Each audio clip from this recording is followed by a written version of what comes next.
Hai semuanya, sekarang kita akan membahas secara garis besar apa sih sebenarnya kelas pada Java. Kita tahu Java ini bersifat OOP atau Object Oriented Programming, di mana ketika kita punya kelas, maka kelas ini sebenarnya adalah objek besarnya. Ketika kita mendeklarasikan variabel, misalnya seperti integer, saya beri contoh di sini beberapa. Saya kasih string agar berbeda, warna misalnya, warna putih misalnya namanya. Jadi kelas atau objek orang kita ini punya ciri-ciri atau punya data.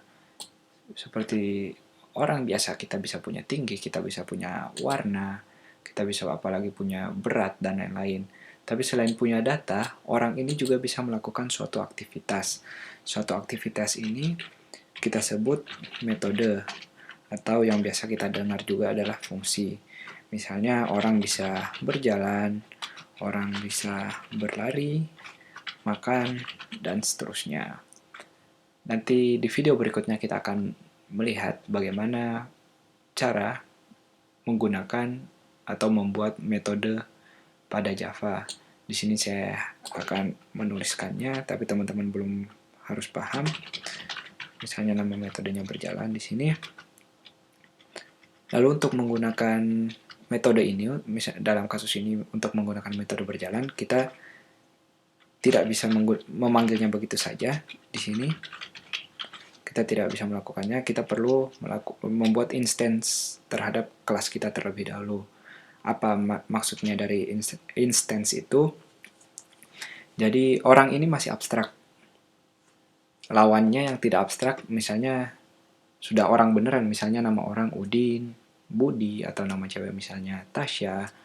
Tasya bisa berjalan, Udin bisa berjalan. Jadi orang itu adalah istilahnya template-nya atau polanya, abstraksinya, tapi kita punya orang sebenarnya atau objek sebenarnya, yaitu nama-nama orang tadi. Untuk mendeklarasikan nama-nama orang tadi, caranya seperti ini di Java, yaitu nama kelasnya, lalu nama barunya yang ingin kita gunakan, kata new, lalu nama kelas lagi, buka tutup kurung, lalu titik koma. Langsung kita praktekkan, nama kelas kita di sini adalah orang, lalu nama barunya, misalnya Udin, sama dengan new, lalu nama kelas orang lagi, kita buka tutup, titik koma. Dengan ini kita sudah membuat objek baru atau membuat instance baru dari kelas orang kita ini. Maka nanti di video berikutnya kita bisa melihat Udin bisa memanggil metode berjalan ini misalnya. Udin bisa berjalan, kalau kita punya metode makan dia bisa makan, dan seterusnya. Satu hal lagi yang perlu kita tekankan yaitu kita punya, ini juga metode atau fungsi, dan dia main atau fungsi utama kita.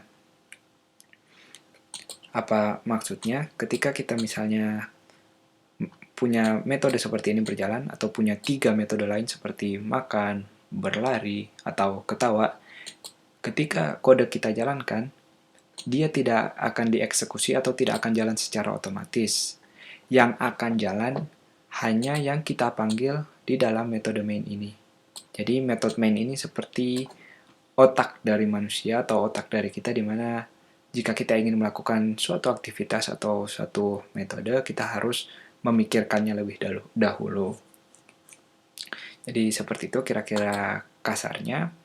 Semoga jelas, silahkan ditanya atau diulang lagi videonya kalau belum jelas. Sampai jumpa di video berikutnya.